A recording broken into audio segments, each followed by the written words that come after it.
Olof, great to meet you, man. Great to meet you, man. Too. Are you are you in Sweden right now? I'm in Sweden, yeah. Awesome. How's the weather over there this time of year? Oh, pretty stable, I would say. I don't know what to compare to. Perhaps like compare it to like northern states of the US, perhaps. Okay, that makes sense. Yeah. Where you located? I'm in the Los Angeles area. All right, all right. Just a little bit. I'm kind of in the north part though, outside of the city, like in the suburbs, so to speak. So Yeah, yeah. it's a Gotcha. very nice area. I'm What's it very called? blessed. Say again? What's it called? Agora Hills, Calabasas, basically. Is that up the coast or is that We're so it's basically I'm like just through the canyon. If you go through the canyon, you'll be in Malibu, about 20 okay. minutes. All right, all right. Yeah. Yeah, Santa Monica Mountains. Cool, cool. So let's talk about Enforcer. I just heard of you guys. I just listened to been listening to Nostalgia, but you guys have been around for almost 20 years now. Yeah, yeah, time flies. So talk about how you guys got started and everything. Oh, yeah. We I think, I mean, long story short, but I played in various like death black thrash metal bands before, and somehow, we used to do covers from bands like Venom, Motorhead, Merciful Fate, and that kind of style. Um, but it was, I mean, and for me, it was always like I felt that those songs had so much more energy into them than playing like original stuff or doing more like extreme metal that I was doing at that time. So that kind of led to the idea to form something that was more in line with that myself. And that lived with me for a couple of years before I just took action and just wrote a couple of songs, came up with this name, drew a logo, put it online, and rest is, that's how it started. That's awesome. Yeah. What's the music scene like in Sweden? Is it a lot of metal, or is it diverse? Is there a lot of different kinds of music? I think the general interest in music is like uniquely strong in Sweden. If you look at the scene here, we have it's like it's a small country. I mean, it's like I think like New York City has more people in New York City than the entire country of Sweden. Oh wow. But if you compare it to like the bands we have or the artists that we have from Sweden, you can take like ABBA, Roxette, but also like metal acts like Sabaton, Ghost, In Yeah. Flames, you know, um, Do you know the band Refused? Refused. Yeah, Yeah. yeah. I mean, there are like huge bands, in the metal section. Amon Amarth, for example, you Yeah, get like yeah. Tomb Dismember. There's like huge music scene here, and also like a huge metal scene here. You didn't even say So Meshuggah. no, and obviously and Yeah. obviously they are huge also. I knew Yeah, about there's them. tons. There's tons. Yeah, That's yeah, yeah, yeah. I'm not faulting you. No, I mean, there's just so much. Yeah. So, yeah, the scene for bands is pretty incredible. It's incredible to be here among all those bands. But at the same time, there's not a lot of fans. Everybody who's into metal plays in a band, I feel. Yeah. So my cousin and I, our grandfather's from Göteborg, Sweden, Oh, and really? he actually was over there a little while ago with Sabaton. He's friends with some of the guys from Sabaton. So Oh, yeah. Oh, yeah. I haven't made it over there yet, but I would like to get over there eventually. Yeah, it's pretty cool. I mean, for music, yeah. So with Enforcer, you guys are obviously doing it's kind of a classic sound, but it's crazy because it sounds like a classic sound, but it's also very new in a lot of ways. Yeah. Um, what are some, you named a couple of bands. What are some of the bands you would consider some of Enforcer's biggest influences?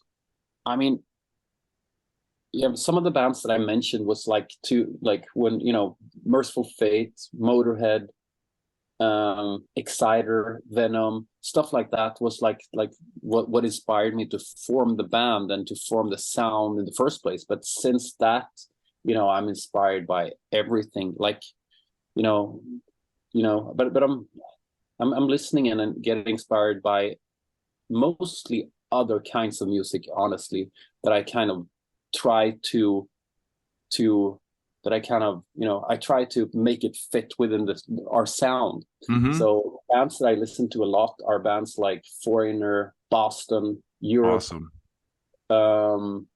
stuff like that. That really really inspires me, because the extreme level of like musicianship that lies within like those bands that are like super. That's something that I really admire, and something that, some of that sense of melody, some of that sense of it's something that inspires me a lot lately. Do But you write a lot of the songs? yeah, you can say that I form the band. I sing and I play guitar. I write, like, traditionally, it's Enforcer has been working a lot like a traditional band. Like you play together in a room and you write songs together. But like it also works kind of as a, lately it's been a lot of like that I write the music. Yeah, more than we just bash it out in the rehearsal place like we used to do when we were young. You sit down more in a studio and you deliberately think out vocal lines and stuff like that, which works. It's a lot more composition, you know uh now compared to when we were young and kind of wrote songs on trial and error.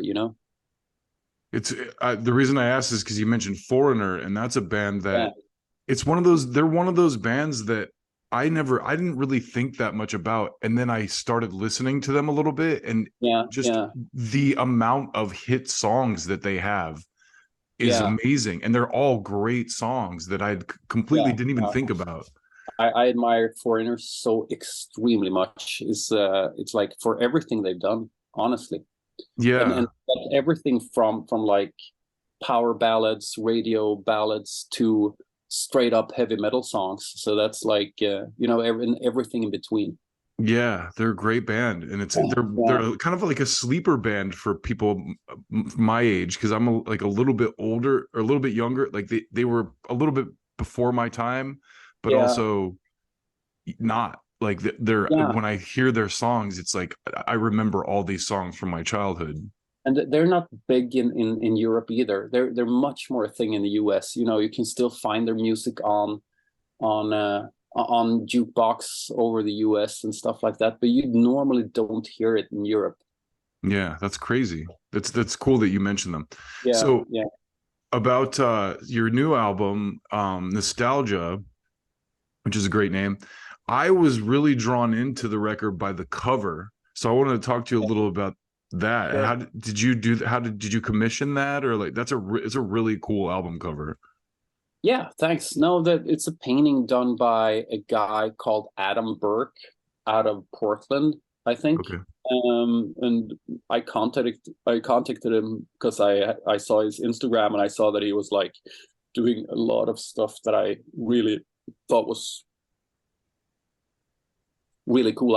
For example, I had this like idea of like making something look like a nebula, for example, like a skull as a nebula. And when I saw his Instagram, that was like exactly what he did, which I thought was like incredibly cool. So that's where we kind of started the idea that I wanted, something like something from the concept of the album, or the song that could like and do that with his style. So we developed this idea together, I think, and he executed it perfectly. I mean, I'm so happy with it. Yeah, it's like when I first saw it, I was kind of like scrolling through some albums and I went like, Mm. "What is this? This is really cool." And I started looking at it and I was like, "Well, I got to listen to it now." And then I feel like the album cover also captures the feel of the music really well because it almost reminded me of like Stranger Things. If you've ever seen that show, it's Yeah, very yeah, yeah, it's got that noir feel. So it totally encapsulates the sound of the album really well because it has kind of like a old school 80s, almost like what's the word I'm like synthwave type thing going too. And you guys have a little bit of that like in the opening track and everything. yeah, yeah. No, I mean, I'm generally, since I'm grown up in the '80s, I certainly have a thing for '80s stuff. Yeah, that's really cool. That's So that's a weak spot. you mentioned earlier that a lot of different you try to use a lot you listen to a lot of different non-metal songs and Yeah, stuff, and I yeah, was going to tell you one of the songs that really stuck out to me on the record is Keep the Flame Alive. yeah, And I thought it's a cool kind of combination that you did there because it's almost like a dance track at first. It has like a yeah. very dancey vibe and then it goes into kind of like a metal chorus. Yeah, I mean, I like to work. I like to work with contrasts. I think, and that's one of the most important, you know, important ingredients of music. Because you can play in, for example, you can play in 220 miles per hour all the time, and if you do that, good. But you can't have all the riffs like that because then you will get tired of it in a second. You have Yeah. like 8 seconds before like the music listening brain like gets it, and then you have to break it, and that's where the greatest. Can I give you an example? Like the the break riff in Angel of Death with Slayer. Why is that so good? Because it stands in such strong contrast to the first part of the song. Yeah. You know what I mean? So Mm-hmm. that's the contrasts. Yeah, that's one type of contrast. But you can all like it can always they can also be like melodical or harmonical contrast. You can change key. You can change. I mean, and that's or a groove like in Keep the Flame Alive. You have the contrast between this do do ba do do ba do do do ba do do do do, and that contrast in contrast to that's a Mm-hmm. contrast, and that's when both those parts hits, you go like, whoa, what is this, and that's eventually like what you want to do as a music composer. You want to make the listener go like, oh, something happens here, you know Yeah. Yeah, we've talked about this a little bit before in the past on live yeah, streams and stuff, but I feel like music like that is different or kind of like it stays with you longer. Or like I yeah, noticed that the bands that I love the most are bands that when I first heard them I was like, "Ooh, I don't like that. That's weird." yeah, maybe, because that means that you haven't heard anything like it before, which makes it original, which makes it more likely to stay with you. Because if it sounds like something you heard before, you rather listen to what you heard before than that all over again, something that you have a relationship to. Yeah, I think you guys do a good job of kind of combining that though, because your music has a kind of a familiar feel to it, but it Yeah, doesn't sound rehashed. It doesn't sound like you're just copying. You know what I mean?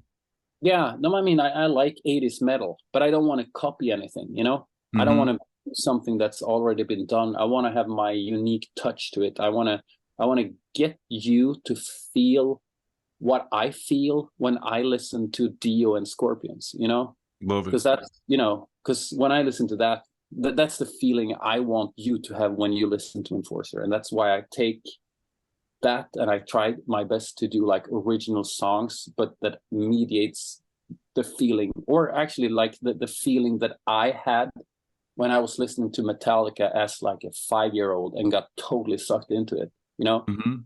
all of that together is something that I want to give you with my music.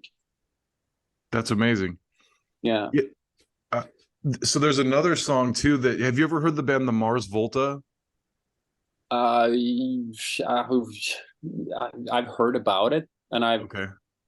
It's not, heard. it's definitely not in your, it's not a, they're not a metal band, but they do kind of a similar thing in that they kind of play to like a 70s vibe. But the one song, Yeah. Metal Supremacia, it reminded me a little bit of Mars Volta. And it's Oh, cool that really? you've never heard them because it's got kind of a little bit of a Spanish feel, and then some of the vocal Yeah. parts are a lot different from a lot of metal songs. Yeah. No, but yeah, no, I'll check it out for sure. I know that I heard this name plenty of times before. They're pretty big deal, aren't they? Yeah, yeah. It's kind of they're a little more abstract. It's kind of more like they do like a little bit of noodling, I guess, more. Yeah. It's Yeah. not quite as streamlined as the type of stuff you guys are doing, but I heard some similarities in that song and thought, oh, that's interesting. I wonder if so it's cool that you've never heard of them because it's Yeah. obviously maybe you guys have similar influences or that some the songs come from a similar place or something Yeah. like Yeah. that. You never know, man. Yeah. So what kind of stuff do you do besides music? Or is there stuff that you're into unmusic related, like hunting or, surfing or something like that? Uh, yeah, I mean, I'm into sports. I'm into outdoor activities, stuff like that makes me feel good, and it boosts my creativity. I like to play tennis. I do that quite a lot. And but just, I have a sailboat. I like that, just things that makes me get out there and think of something else. That's always when you come up with the best ideas, when Yeah, you don't focus on the music. I play golf. I do a lot of that kind of things. yeah, It's like nice things. You work like for 4 or 5 hours with a song, and then you get stuck, and then you take out the boat for a while, and all of a sudden you have like the course in your head. You have all the answers. So that's I think that's like a good way of combining music with like physical activities. yeah. Sometimes you probably get stuck on an idea, and it's probably good to go out and experience the world a little bit. Maybe it Oh, it helps you. happens all the time. I mean, you never write one song in one session. I mean, yeah. Yeah, I feel like if you did that too, maybe the songs wouldn't be as interesting. Yeah, or yeah, but I mean, the thing is that, I think the brain works a little bit like that. When you sit down and when you force something, you're always going to come up with, something that is, you know, something you've done before. And the greatest songs are the one that breaks that pattern. And you just don't get those ideas when you have a guitar in your hand. You can come up with some cool things, but the coolest ideas just come to you when you think about something else, and the brain makes some weird connection that makes you come up with an idea. Because I mean, sitting down at the piano, sitting down with a guitar, that's just gonna limit yourself so much to the patterns that you already know and the patterns that you play every day. Yeah, I think that's another cool thing about as someone who listens to a lot of metal, when you take a break from that and you kind of dig into other Yeah, genres, it definitely helps kind of get if you especially for someone like you who's writing metal, it yeah. gives you a more unique take on your sound. So you're not, just copying all the metal bands. Yeah, that's the last thing I want to do. Are you guys going to be touring this summer? Are you guys playing any dates out here in the United States or staying in Um, Europe or we are. I mean, we played already. The album was released like 2 months ago, maybe more. Mhm. So we already been doing quite a lot of dates. I think we played like 10, 12 festivals so far, European festivals, and we're heading out to a tour in October. But no plans to for the US yet. We played a lot in the US before, so it's just a matter of time before we go back and do that again. But and also two of our members live in Austin, so it's Oh, like awesome. we're like half a US band. That's So cool. yeah, so we're gonna try to make something happen on this album cycle sooner or later. My brother lives out in Austin. Oh, lovely, love it. Yeah. It's probably the exact opposite of Sweden this time of year. It's very hot. It's like it's Yeah, yeah. I've been there in June before or July also. No, you're. I think it's like an average of above 100 degrees. So yeah, and yeah, then there's humidity. The air mm, just sticks to you. yeah. No, but I have no problem with that really. Being grown up here with this climate, it's like it's almost like like you would like it. I grew up in Utah, so it's a little bit California. I mean, where I live now, it's Yeah. pretty much warm year round. But Utah has four distinct seasons, so it's kind of like, but it's Oh yeah. drier air. So Yeah.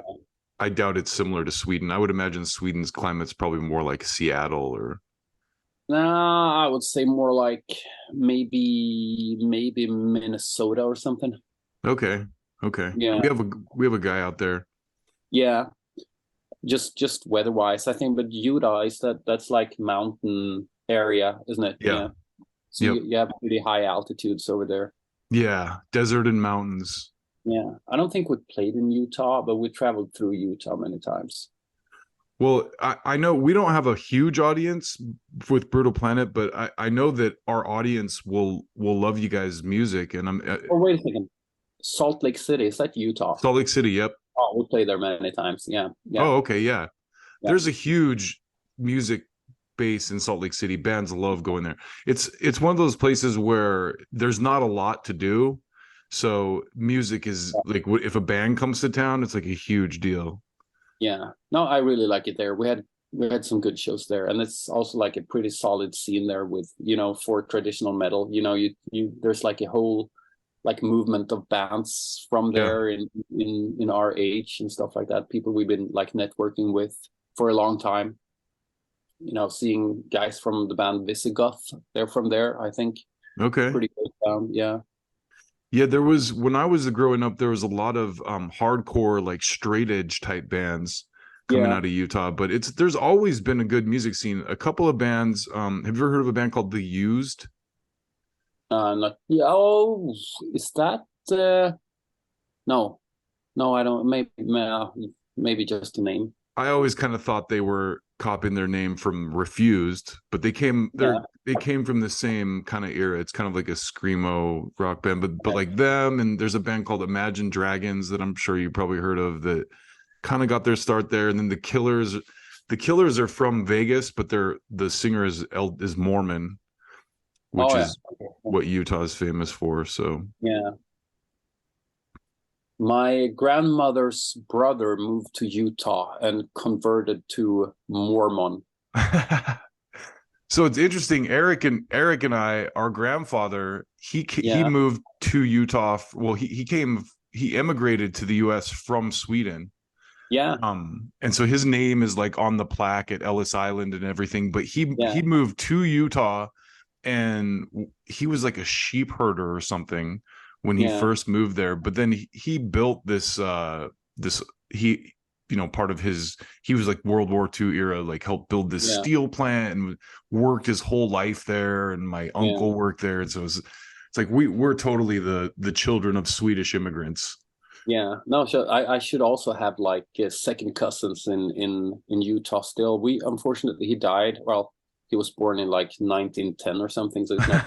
But he died, and I think in like the early 2000s anyway. But and we haven't had any contacts with his children, but he was always coming over, and in this like once in a while.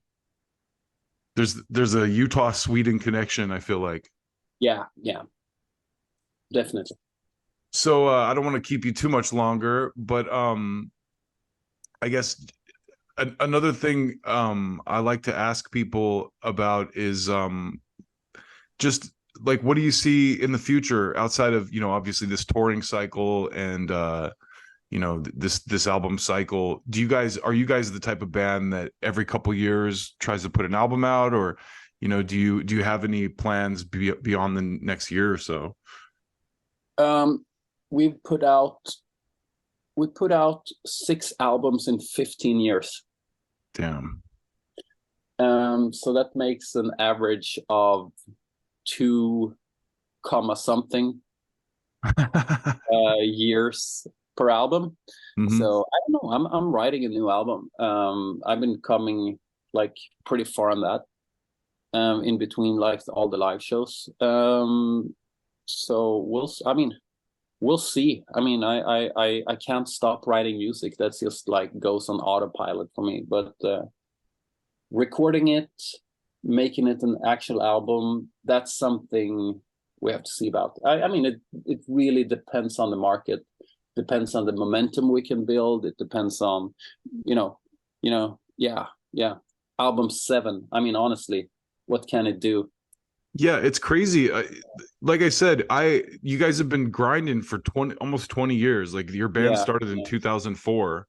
So yeah, next year that's 20 years. And it's crazy that I just heard of you guys, you know. yeah. And I'm sure that there's a lot of metal fans in the US that haven't heard of you yet.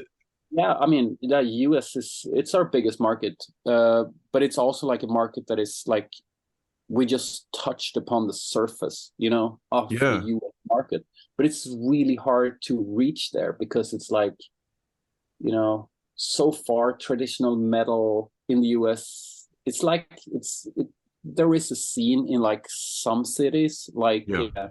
but it's not the general thing, and it gets like zero like explanation like from major major news or even Yeah. rock news, the biggest, Hmm. Decibel, Loudwire, they don't write about it. I mean, so it's like really hard to even reach the metal fans. Totally. And they don't have like when I was a kid, they had Headbangers Ball or Yeah, like that kind of thing. And there's not really a resource anymore for like, hey, no, where do you find out about new bands? yeah. And No, because I think the entire metal scene has gone so stuck in the past. You would actually think that, that there would be an interest for new bands, but the more I watch people commenting on internet and that I see, these big blabbermouth and, Loudwire, what they write, everything is only about like music, nostalgia, old bands, you know this is what Dave Mustaine and Corey Taylor likes to have on their sandwich. They rather write that than make something about something that actually is a little bit interesting. yeah. Uh, but I mean, it's I also get that too because that's eventually what generates the clicks. But at Yep. the same That's time, it's really hard. That makes it really hard for new bands to really break through because nobody really dares to like to like try it. yeah. It's Well, really and like you hard. said, that's a product of the internet world. Yeah, Going back to something you were talking about earlier with metal, I watched this thing recently about Spotify and just streaming music, and they were talking about like what the most popular artists were on yeah, Spotify, yeah, and like the top, like the number one was like The Weeknd and like Taylor Swift and like yeah, that kind of stuff, and you didn't even get to a metal band on that list until like the 50s or something like that, and then it was like Linkin yeah, Park or Metallica. yeah. Yeah, I mean, it definitely says something about the time. I think up until, from like the 1950s up until like the break of the millennia, like rock music was the biggest selling music in the world. You could like Hmm. tell all the way like from the 60s, 70s, like 80s, obviously, and 90s also, like up until that. And then, hip hop and stuff started to take over more and more. And yeah, I mean, that's just like the truth. But I mean, if the industry doesn't dare to like give new bands the chance, then you're just gonna have like the entire scene is just gonna stagnate. Yeah, it's cool that you guys are grinding though, because I talked to a guy. Have you ever heard of Buck Cherry? No. So they're another band that they kind of came up in the early 2000s, and they had a couple radio hits, but that guy, he's the only original member of the band left, and he puts a record out every 2 years and does a 50 city tour. And I just thought, like, wow, he's really working class guy. Just he said straight up, he's like, look, I've got people on my crew that need to eat. You know, I've got people depending on me. So for him, it's like a grind in that respect. And I think with a band like you guys, it's kind of like, wow, you've already been doing it for almost 20 years. And I just heard you, and I'm someone who's like way into metal. So I think the more you do it, the more, you know, you're gonna catch on. But it's a lot of work. Yeah, it's a lot of work. But I think it's more about, I honestly, at this point, I've been doing like literally everything. And I think what it has to be is that, you know, you got to have someone with the connections. You know, you gotta work with a label or a management. You know, how I mean, just look at the success of any band from the 80s. There was just like because it was a mainstream thing, there was a lot of like business people who gave new bands the chance. How did Metallica make it? Because they eventually, I mean, they got on tour with Ozzy Osbourne. They signed a management deal around the time of Master of Puppets with, was that Pete Mensch or like? Yeah, I know exactly what you're talking about. Is it Zaz? The guys that worked with AC/DC and you know, and AC/DC and Def Leppard, and you know, just in Bon Jovi, I think also, you know, there was like, that's what took them from a great underground band to a mainstream band. But you know, so eventually I think that's what needs to happen, that you know that's the only thing that could take Enforcer from the underground level, the grinding underground level, to a top level band, because it's not about the musical quality. It's rather about being at the right places, you know. Getting noticed. There's a lot of great music. That's the other thing that's tough, I think, about now is, like we were saying earlier, there's not a headbanger's ball anymore, and there's this like literal fire hose of music, like, because anyone can make an album in their garage or their bedroom and put it up on streaming. So you're right. And the music that gets attention is usually, you know, things that are a little bit funny. That's kind of like ironic music, or like stuff that stands out in that way, not really genuine music. Well, and also now you have to deal with the algorithms. Like I notice when I listen to stuff, like it will feed you what's popular too. So you really have to go looking for stuff. The plus side, though, is I feel like right now I have a son who plays in a band, and I feel like there's definitely the trends are kind of shifting back to, like, his generation wants live music. Like, they're tired of all the processed computer stuff, you know? Yeah, I get that. I need to go because I have another interview now. Oh, I got you, man. Hey, thank you so much for your time. I really appreciate it. And the album's great. And best of luck to you. Hope to talk to you again and see you guys when you get out here. Thank you so much. Appreciate it. Take care. See ya. Bye.